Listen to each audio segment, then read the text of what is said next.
點解以前內陸地區嘅人同廣東人比，相對認知低？要理解廣東人點解會同內陸人咁唔同，首先要睇返歷史背景。等我哋將時間撥返到50年前，70年代末80年代初，當時中國啱啱經歷完文化大革命，10年浩劫，社會亂晒龍，無法無天，攬住跳舞算流氓罪，一夜情可以判死刑，結婚要單位開證明，男女開房要結婚證，成個社會被共產黨搞到亂七八糟。唔清楚嘅朋友可以問下你主子，共產黨嗰陣做咗啲乜搞到咁？該讀書嘅人冇書讀，好多外國書籍仲屬於禁書，文化上一片荒漠。從影視作品到音樂舞蹈，全部都由香港、台灣對中國壓倒性單向輸出。福建同台灣之間隔住個大海，民眾往來交流好少，兩岸通電話都困難，資訊仲係封閉。但廣東就唔同啦，語言互通之餘，緊貼香港，血脈又相連。好多香港人本身都係廣東移民，喺廣東有親戚朋友，譬如黎智英、黃霑、盧海鵬等等。所以當年中國有乜風吹草動，甚至國外有乜新潮流，廣東人透過香港收風都快過內陸幾年。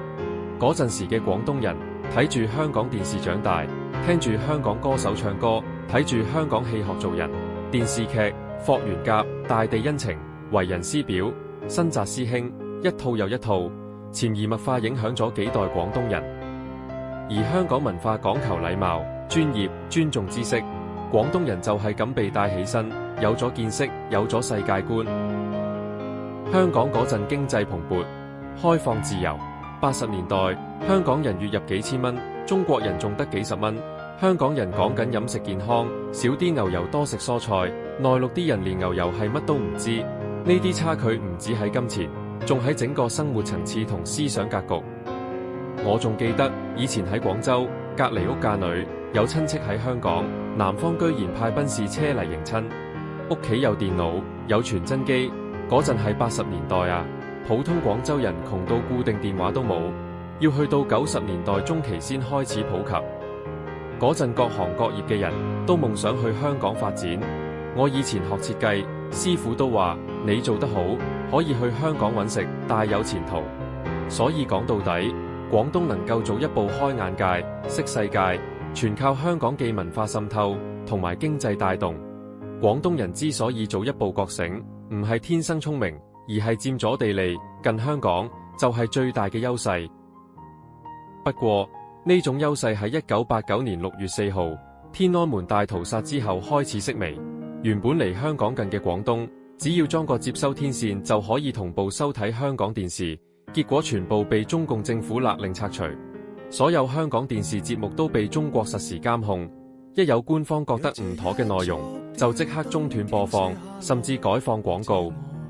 自此之後，廣東人嘅資訊優勢逐漸喪失。新一代喺封閉制度下長大，思想被內陸同化。1997年香港被共產黨搶返去之後，情況更加惡化。到2019年，香港徹底淪陷。今時今日，香港已死，廣東同埋成個中國都跟住死，但記憶未死。歷史會記得邊啲人帶嚟光，邊啲人遮住光，總有一日光明會再返嚟。而我哋要做嘅就係記得香港曾經點樣照亮過廣東呢片土地。中國共產黨一定會收皮，我哋睇住嚟。明年今日別要再失眠。